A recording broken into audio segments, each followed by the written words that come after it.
Hi, this is Dr. Tom Kessler. Welcome to our lecture on strategic planning performance measures. Performance measures are useful in a variety of different areas, strategic planning being the one we're focused on right now, but they can also be very effective for program evaluation and for general day-to-day management. We're going to cover a number of major points in this lecture. We're going to remind ourselves that managers would like to measure the things that they control, which are activities, which are the things that happen. How many things did we do? How much did we buy? And how many reports did we output? So managers like to measure the things that they control because they don't want to get in trouble, right? It's a logical survival instinct for anyone. But we're going to add another dimension in this lecture called outcomes. And outcomes are the things that happen beyond the organization. In the case of private sector, outcomes certainly lead to customer satisfaction, customer purchases, but they also lead to other things as well, such as safe driving for an automobile company, making people more efficient, making people's lives better for a drug company or whatever. The concept of outcomes is even more important in the public sector because we don't have our traditional financial metrics of profitability, of return on sales, etc. And so this issue or this discussion of performance measures in terms of outcomes, in addition to activities and outputs, is very important, both in the private and the public sector and the not-for-profit sector. We're going to begin to discuss something we'll get into in another lecture called logic models, and we're going to try to show that a performance measurement model really measures inputs, activities, outputs, and outcomes. We're also going to introduce the concept of having a baseline measure, which is a starting point, and targets that we want to achieve over time, because if you're going to use performance measurement in a positive way, you really need to have the right measures, including outcomes, but you also need to know where you are now and where you are trying to get to in the future, so later you can see if in fact you achieved what you set out to do. Outcomes are sometimes difficult to identify, probably more so in the public sector than the private sector, but really across all sectors. And sometimes they're difficult to measure. You simply don't have empirical data. We'll discuss that. Outcomes are important to the strategic planning process because in reality the outcomes an organization is trying to achieve are the goals it's trying to achieve. It's not doing activities and hoping some outcomes occur. It's figuring out what outcomes are desired and then directing all of the resources and the processes of the organization to achieving those outcomes.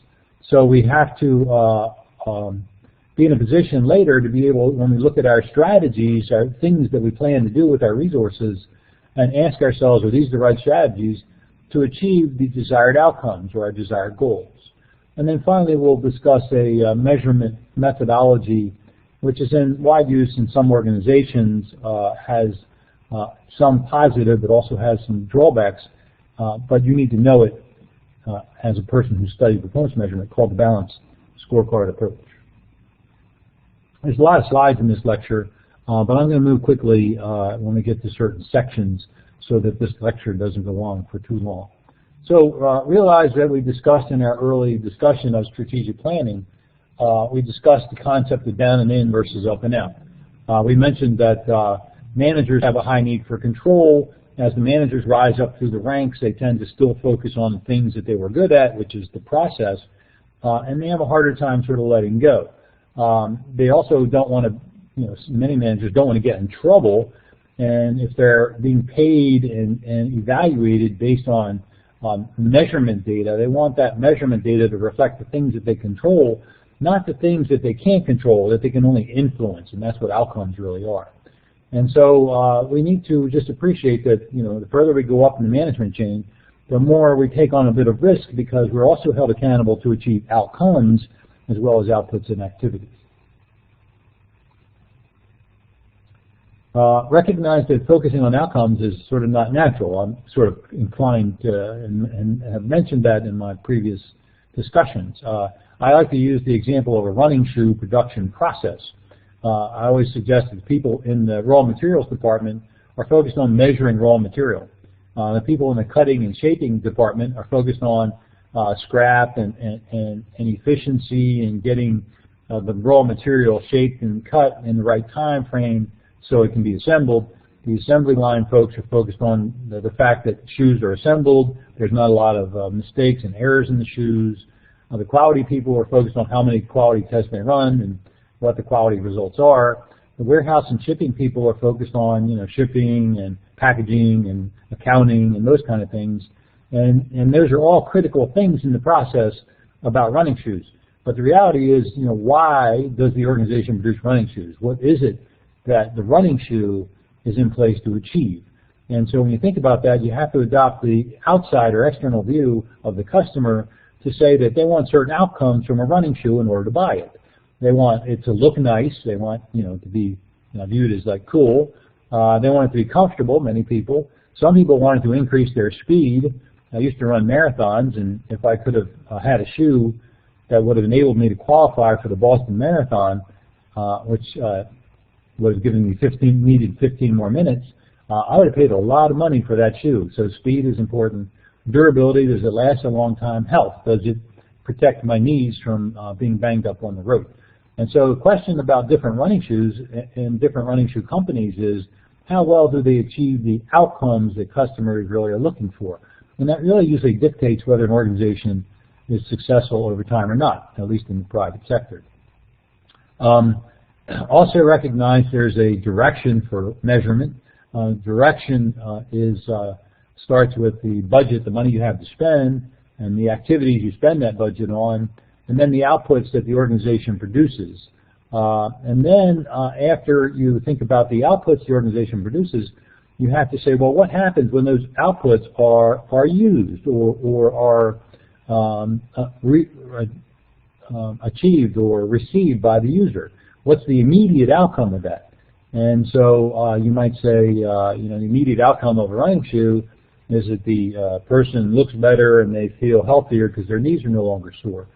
And then in terms of the intermediate outcome, that's sort of, a little bit down the road, looking back at the use of the product or the use of the service, what happened, and then finally you get to the end state, the ultimate outcome, the desired and intended state. One of the things that I say in the public sector is that most public sector organizations are in the business of public confidence. For police organizations, does the public feel safe? For aviation organizations, can you fly safely? For banking regulators, is the banking system safe and protected? And I could go on and on. And so a lot of what we do in the public side is making sure that the public is safe and that there's good economic prosperity for the public. So we can apply this model and the ultimate outcome in the public model by reflecting on the importance of public confidence. There are some measures that are, they're there and they're easy to measure, but they in fact encourage the wrong behaviors. In academia, some professors are judged based on the number of articles they publish. It doesn't matter whether they're good articles or bad articles, it's the quantity and the number of conference presentations. So that motivates the wrong behavior. It doesn't always motivate advancing science and having a positive impact and so on. In the human resources area, the number of hours employees have been trained. It doesn't reflect that the training was good training and it actually made the employees better employees. Same thing with the number of performance appraisals. Not, in fact, did the appraisal process actually encourage the positive behaviors you want in the organization. In the technology area, I could view how much code I write in a particular time frame or the number of changes that I've made or fixes or services that I rendered, but not really whether or not technology is having a positive impact on those who are using it. So there are outcome challenges I mentioned before. Sometimes it's difficult to identify what an outcome is. Why was the organization created? Why does it exist? And remember in my early lectures, I said organizations in the beginning, the founders sort of know why the organization exists. Like when Steve Jobs founded Apple, he knew what he wanted to do. But now Apple, many years later, is sort of drifting around. It's a little bit, trying to get into some TVs, and will this watch thing work? And now they're talking about getting into the electronic cars and things. And so sometimes it's difficult to figure out what the outcomes really are. And one way to do that is to say, well, if the agency didn't exist, what would be the conditions? And what things do exist because the agency is in place or the organization is in place. And it's also difficult to measure things because you really sometimes, when you want to measure outcomes, you have to go outside the organization. You have to get to the people who use the outputs, and it might require surveys or interviews or whatever.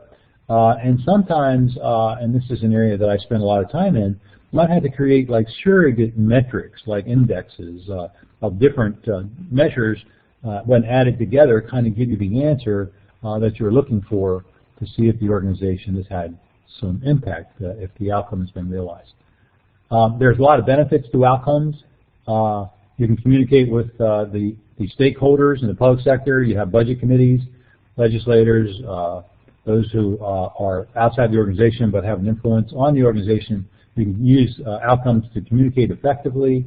You can use them to develop the strategic plan, as I mentioned. You can use them for program evaluation, and you can use them for a lot of other purposes. First, you have to decide, though, what to measure. Measuring activities for tactical and tactical management performance evaluation is important, and you need to do that.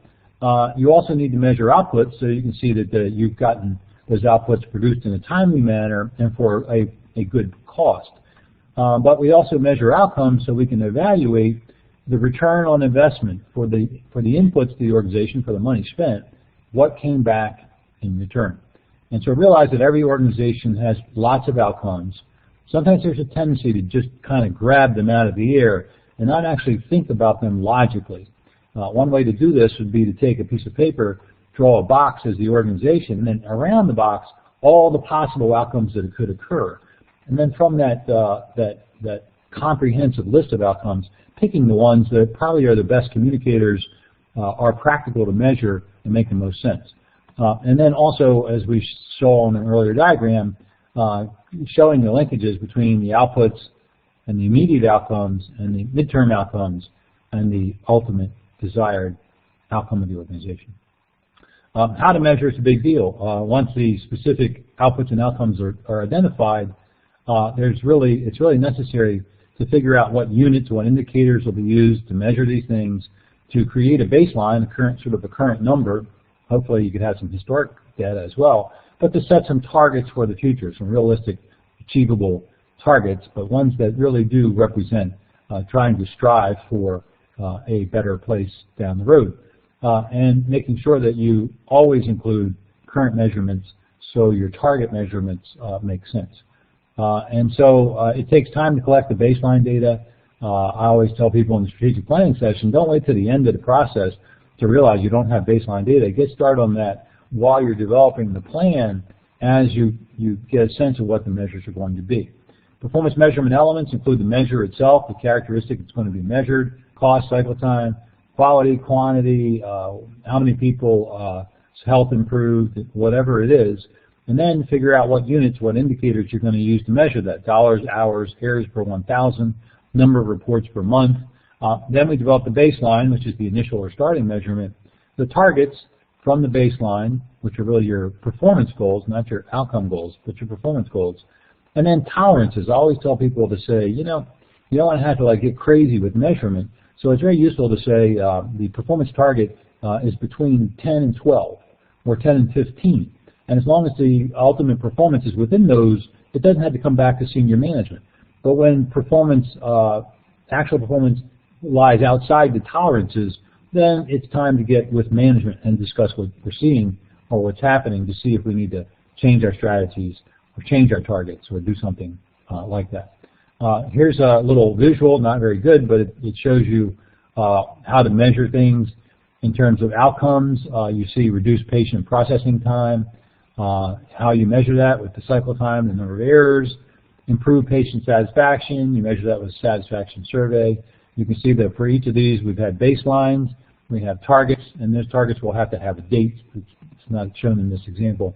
And I show you the tolerance concept as well in this chart. Also recognize that when we measure over time, so we can produce some pretty nice charts.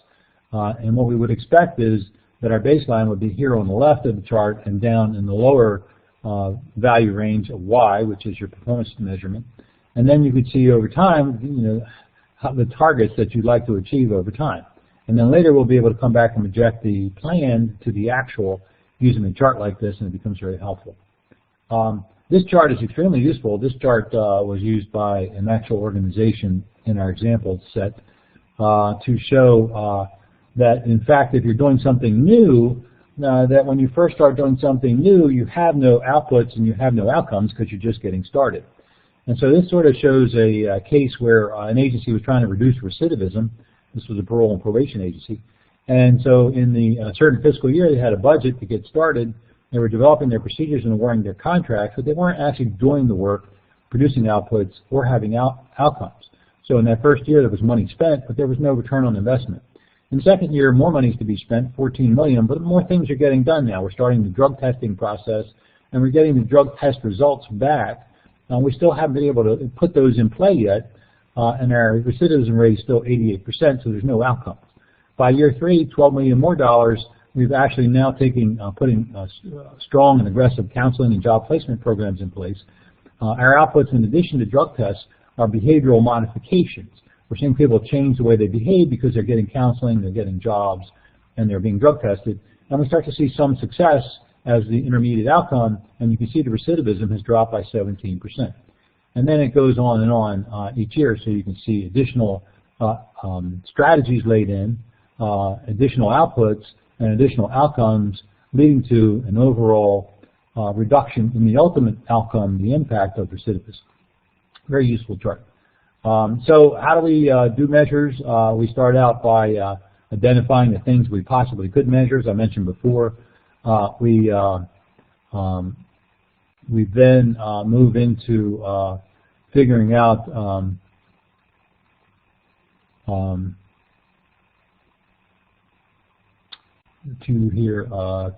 conducting investigations. So these are activity kinds of measures, process measures. And then we get to number 3 over here, and number 3 is the ultimate outcomes. And this is really what we want to measure on the left-hand side of this visual, which is the outcomes. So 1 and 2 are talking about activities and outputs, but number 3 is talking about outcomes, which is really what we're trying to achieve. So if we work our way back from 3 back to 2 and 1, you can see that we have to ask ourselves, is 1 and 2 going to give us 3? Now realize again that there's some risk in discussing 3 because organizations don't always have total control over 3, these outcomes. And so managers have to appreciate that those who are judging understand that organizations influence outcomes. They don't control them. We do control 1 and 2, but we don't control 3. And so we're trying to have a positive approach to performance measurement where the outcomes are what we want to influence as strongly as possible, and we try to do that through the right strategies, the right activities, and the right outputs. That's what strategies are all about. Selection steps for performance measures, performance measurement essentials, measure what you're trying to accomplish, your priorities. Optimal benefit is realized when measurement is used to determine if adequate progress is being made. And just remember that what you're trying to measure is your main thing. It depends on what your organization is all about. So we go back to my discussion earlier, the main thing is the main thing is the main thing. And we have to stay focused on outcomes, which are the main thing of the organization. Recognize that we want to pick our high performance areas so we can illustrate the return on investment.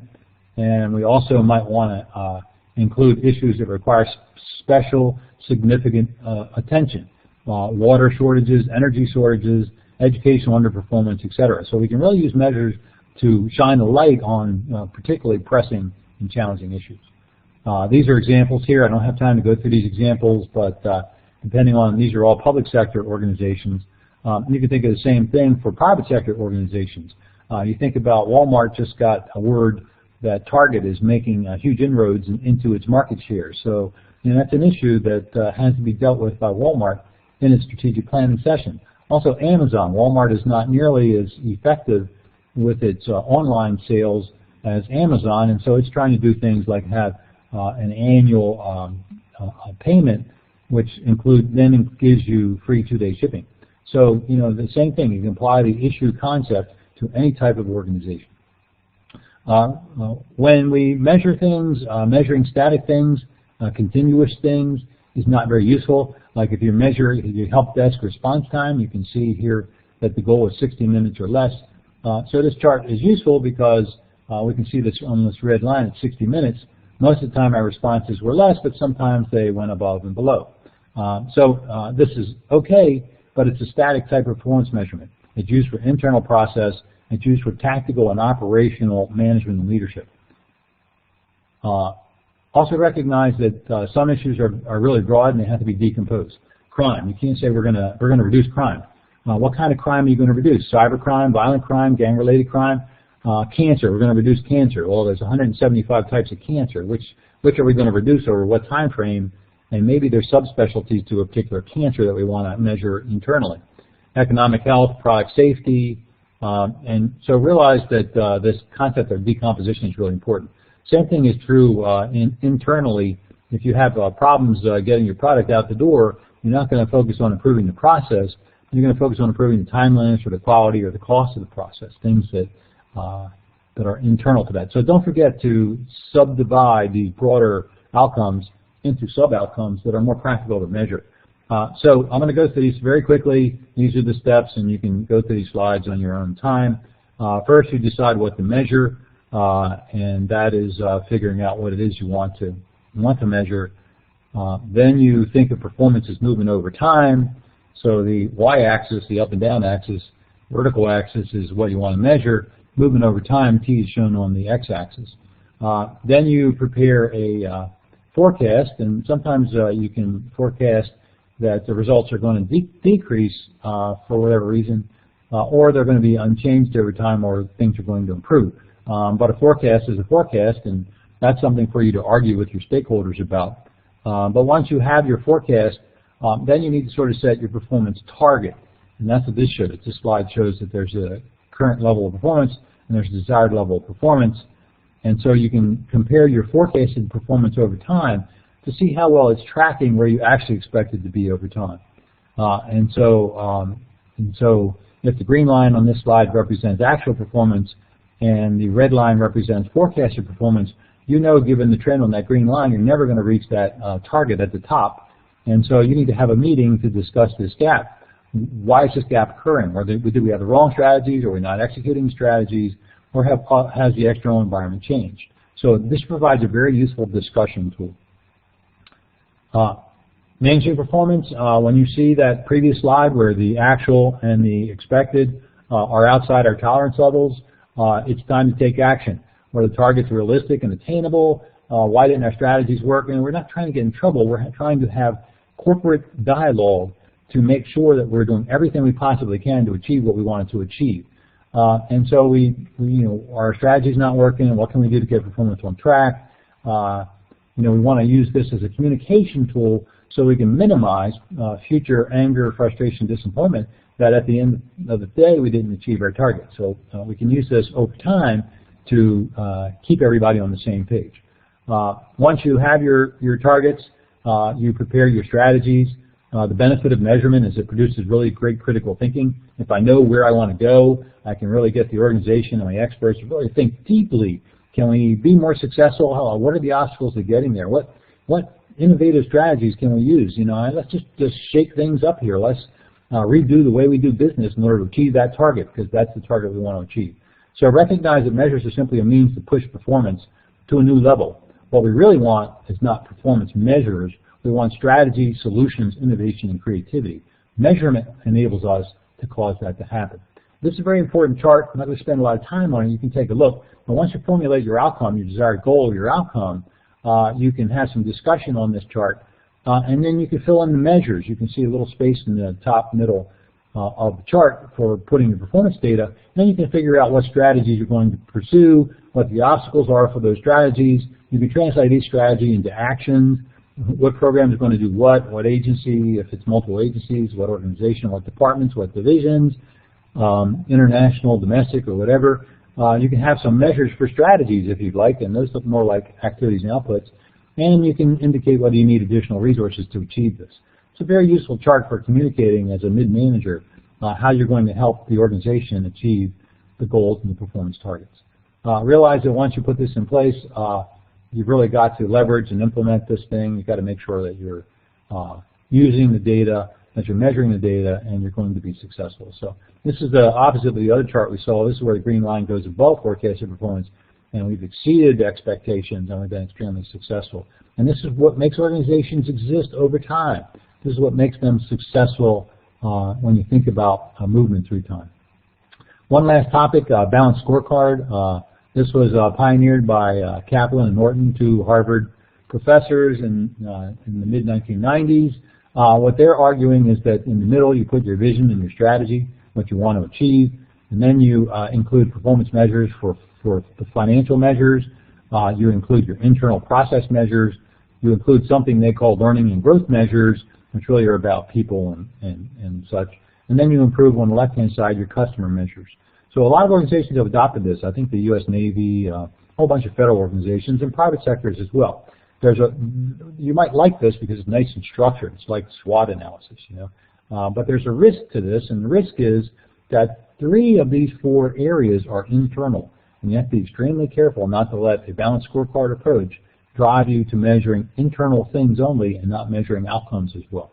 And so recognize that the balanced scorecard is very useful because it's nice and robust, but it also has this huge risk of driving our perspectives inside the organization and away from dealing with the competition and those that we are up against.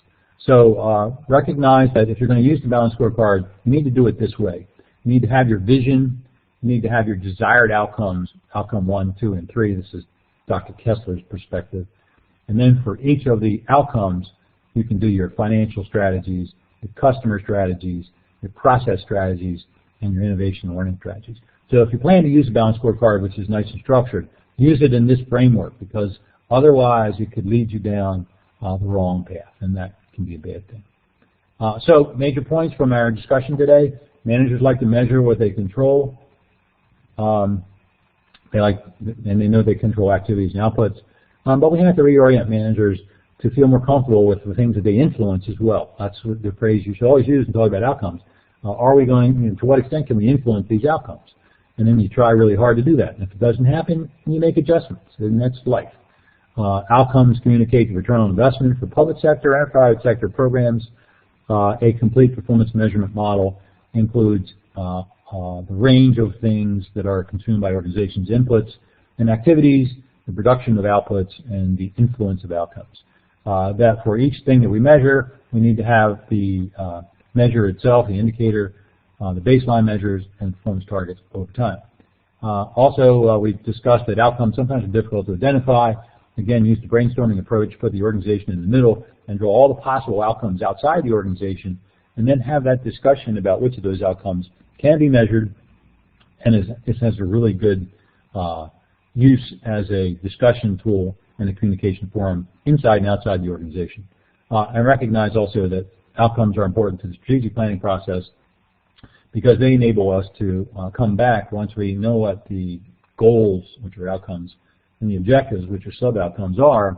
We can figure out how to measure the achievement of them and then how to develop the strategies to achieve them using that chart that I showed earlier in this presentation.